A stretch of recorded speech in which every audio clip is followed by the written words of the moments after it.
The other thing that we would probably need to look at is for the kids that need access to having something read aloud to them. And so to do that, we're going to go back into our settings. So on our settings tab, so when the kids are in their settings, they're going to go into general. So you can see that I've got general selected, and then to the right of that is accessibility. So I'm going to click on accessibility. In this top box here, you'll see one that says speech. I'm going to click on speech, and you're going to see how these buttons are turned on. They're probably not going to be defaulted on unless you turn them on. So you just tap it to click on and off. So if it's on a green, that means that it's physically turned on. So the first one is a speak button will appear when you selected the text. So when I select text and it chooses copy and paste, it's also going to give me the option to choose speak. The speak screen allows you to swipe down with 2 fingers and it'll read the entire page. Under voices, they can choose a type of voice that they want to hear. So if they wanted an accent or something like that, they can pick a person and go in and figure out who it is that they want. And then the speaking rate, this is your very slow to very fast. Now what you're going to find is that you may want to err on the side of a little bit slower because depending on which application you're in, it may end up speaking a lot faster than what they need. So they might need to come back in here to adjust it. And then the highlight content as if it's spoken, and then they have the speak auto text, which would basically, if there's an auto correction, it would say it out loud, which I don't know if that's necessarily needed. Okay, so this is going to be again where you would change those settings on the student's iPad. Then if I were to go into something like Pearson, get into Safari, because that's what the kids will have. When I'm in Safari, and let's say I want to go to LASD, because I want to go there, and let's go ahead and go under Students and Digital Resources. We're going to go ahead and log into Pearson, scroll down, click on the R. I'm going to log in.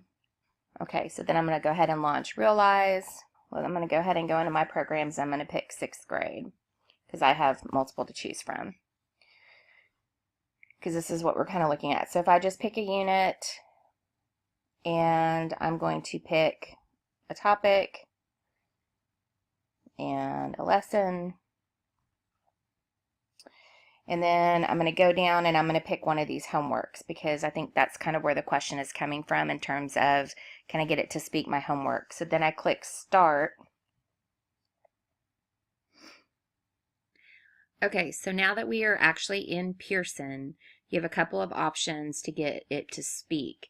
I think probably the best one is to do the 2-finger swipe down. So I'm going to put 2 fingers at the top of the screen and swipe down. Main content. Go back. 9-1 homework G. 9-1-1. And you can see that it's actually reading it for me. There are 7 girls and 8 boys from the 6th grade in the marching band. Write 2 different ratios to compare the number of girls and the number of boys. Okay, which 2 ratios compare the number of girls? And I'm going to choose pause. Now you're going to notice that you have the rabbit, which is going to speed up how fast it's reading, or the turtle is going to slow it down. So if I wanted to slow it down, I could hit the turtle, and then now I can hit play. Number of boys. And you can see how that changes how fast or how slow that it reads. Now, one of the things that it's going to do once it gets to the answer choices is it's going to read some formatting for some reason. So I'll let you hear what that sounds like. Let me speed it back up a little bit.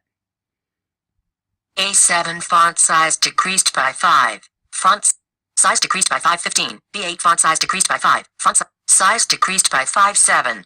Okay, so what you can hear is you can actually hear how it's actually reading some of the formatting that it has set up for those answer choices. But overall, I think this might be an option that would allow you to actually have the text read aloud for your kids. So again, that's going back in through all those settings that we showed earlier, and that was the 2-finger swipe. Now I'm going to go ahead and close out of that. The other way that you could do it is actually, since we turned on that highlight the text option, If I actually hold down on my screen, you're going to see it's going to highlight it, and then I get the option to choose speak. If I choose speak, 9-1 homework G review progress it may or question may of not 15 go back ahead and next. start reading the whole thing again. This is kind of where it's almost like the 2-finger swipe is better in the Pearson piece. But if you're actually somewhere else, like if you're just on the LASD site, let's see if I just wanted to read the text on here somehow, I could highlight that and choose speak. Make a difference in the life of a child. And you can see how that's going to be a little bit better.